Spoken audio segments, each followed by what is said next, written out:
Hello my fellow KotLC lovers, my name is Troy and welcome back to the KotLC Fanbase. Today I want to return to a topic that I'm absolutely in love with, which is the KotLC Movie. If you didn't already know, Shannon did announce a KotLC movie directed by Ben Affleck with Disney Studios, but really we're just in the waiting stage and we're just waiting for more information. And so I thought I would return to this subject and talk about some things that I want to see in this movie. I've got quite a long list of notes that I want to talk about today, so let's just get straight into it. Make sure to leave a like on the video, subscribe down below, and comment what you're excited to see in the KotLC movie. First, I really want there to be a longer exposition. I feel like in the book, it kind of skipped right past through Sophie's human life very quickly and straight into her elven life, but I would love like a longer exposition, maybe seeing more of, Sophie's family interactions or Sophie's interactions at school besides the museum. Maybe Ben Affleck and the team can do a better job of showing us the ups and downs of her life so that we have more to take with us when she's unpacking that baggage in the lost cities.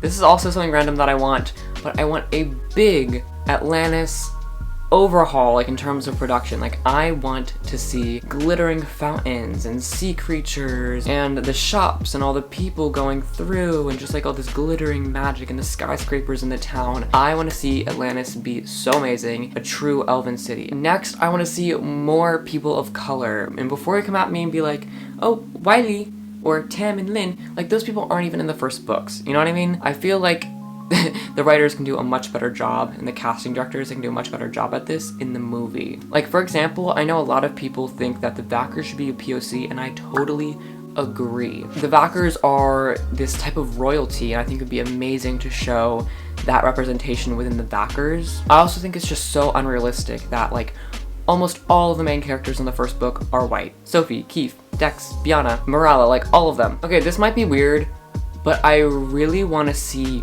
varying eye color within the Lost Cities because all of the elves, their eyes are blue, but I want to see different shades of blue. Like I really want that to pop out at me, that like Keith has ice blue eyes and Fitz has teal eyes. Like I really want that to be noticeable and like really want to see the different shades of color that can distinguish between the eyes, because I have a hard time doing that in my brain. But it would be so cool if like the team got all these different eye colored contacts and gave them to the actors and they would just have all very distinguished eyes. Now this is so important to me, but I want to see more of the elven culture, traditions in the movie. We get to see a lot of that in the first book actually, but as time goes on, we don't get to see more traditions or holidays. I love seeing that within the books, and so I just want to see more culture, like I said. I also want to see a lot of work within the special effects for special abilities. Not only do I want to see them being like displayed constantly because they are a big part of the Lost Cities, but I also want to see like when Sophie's telepathing.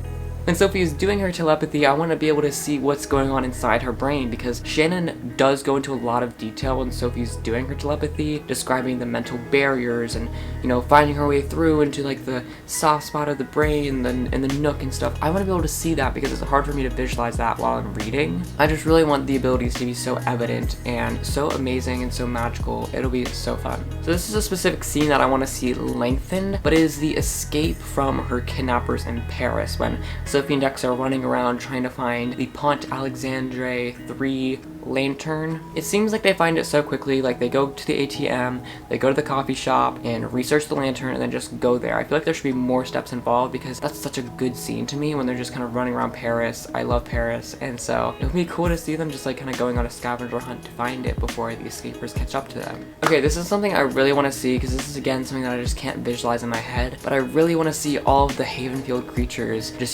sprawling around the fields and all their pens, and I want Havenfield to be truly a home for animals. Like I want to be able to see that in the movie. I want to see different animals. I want to see Sophie and her family tending to them. It would be so much fun because I feel like we only see, Verdi or the T-Rex or Sylvanie, but we don't get to see the other creatures that probably Shannon has in her mind, so I think it'll be a great opportunity for some creativity. On the same note, I also want to see a lot of unique plants and trees in the Lost Cities. I know they're the pures, like the fan-shaped trees that filter out the air. I want to see those come to life. I want to see a bunch of unique plants and trees that just make the Lost Cities feel so much distinct from the human world. I think that'd be so cool. I also want to see more of Sophie's and Bianca's and Keith's and Fit's relationship, like that kind of friend group that they have, that they all go to Everglen and play base quest. That is so much fun. I love those scenes where they kind of just take a break from all the drama that's happening and they just like, you know, have a good time. I love like the orange flare. I think that'd be a great way to incorporate more elven culture. Maybe